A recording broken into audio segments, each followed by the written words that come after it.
week 3 of the fantasy basketball season's here, but here's a few forwards I would try to trade off my roster right now. The first guy is Larrynce Jr., the Cleveland Cavaliers. Nance Jr., he's obviously going to have an expanded role now with Kevin Love out for who knows how long. And Nance Jr., he's been decent so far, filling in for major minutes, anywhere from 35, 40 minutes a game he's been playing. But right now, his numbers, he's giving you full stat lines and stuff, but his points per game are still down.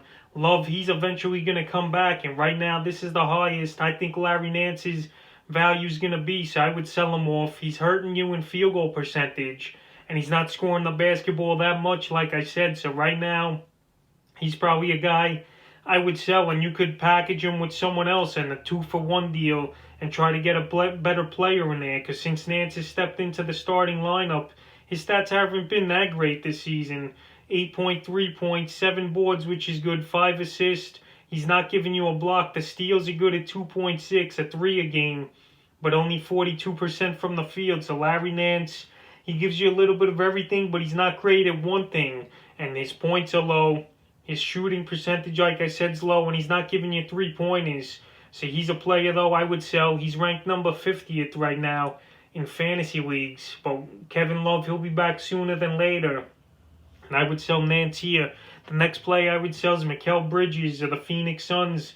Last week he was on the list, and once again he's here on it again. Bridges, he got off to a hot start, but the last few games now, he's tapered off his scoring and his field goal percentage. Bridges, on the season so far, he's averaging 14 points, 5 rebounds, but only 1 assist and 0.7 steals a game, and 1.4 blocks, but I think that's going to drop. He is hitting 2.7 threes a game, and he is 49% from the field. But Bridges, the numbers are going to drop. Devin Booker, he's going to score the basketball more, I believe. His numbers have dropped as well. And Chris Paul's there too, so the ball's not going to be in his hands as much. He's giving you rebounds and he's blocks, and he's hitting his threes, but his points per game at 14, I don't think he's going to sustain it. And this week already, it's been dropping off a little, his stats. So Bridges, I would package him with someone else or try a 1-for-1 deal for another type of player. But this is his value at its peak, and I would try to sell him here. The next forward I would trade and sell this week's Otto Porter Jr. of the Chicago Bulls. Porter Jr., he's had a pretty decent season so far, but Porter Jr., he's another player. I don't know if you could trust him in a full season. He could get traded for all we know. It's his last season on the contract with Chicago, and the last few games now, he's fell off his Otto Porter. January 1st, 3 for 11 from the field, 27% shooting, 9 points, 4 rebounds, 2 assists, a steal, and 1 3. And then versus Dallas on the 3rd, 36% from the field, 15 points, 7 boards, 2 assists, 2 steals. So he's giving you some numbers. He's playing starter minutes, 25, 30 minutes a game right now, Porter's averaging about. And he's had some good games, but the alpha over there is Zach LaVine, Kobe White, and then I think Porter's 3rd in the pecking order.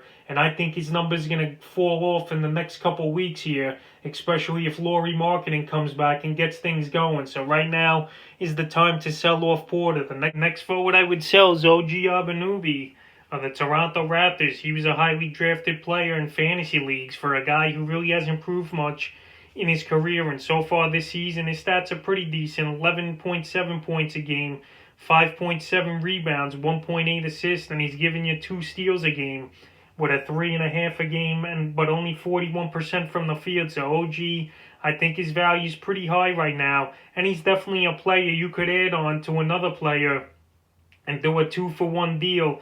And I don't think his stats are going to be great as the season ends. Fred VanVleet, Kyle Lowry, and Pascal Siakam are obviously guys over him in the pecking order over there of doing things in Toronto. And OG, he's going to have up and downs, and I think right now he's on too much of having great games, but he's going to fall off a little, I think, in the next few weeks as well. And he's a guy I would sell here when his values skyrocket high for him. And the next guy is Gordon Hayward of the Charlotte Hornets. Gordon Hayward, he was the player I said to sell last week, and he's been playing good so far this season.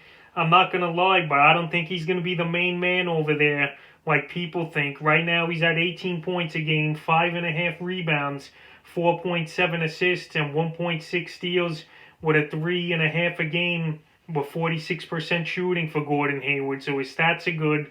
Last season he had pretty similar numbers like he does so far this year.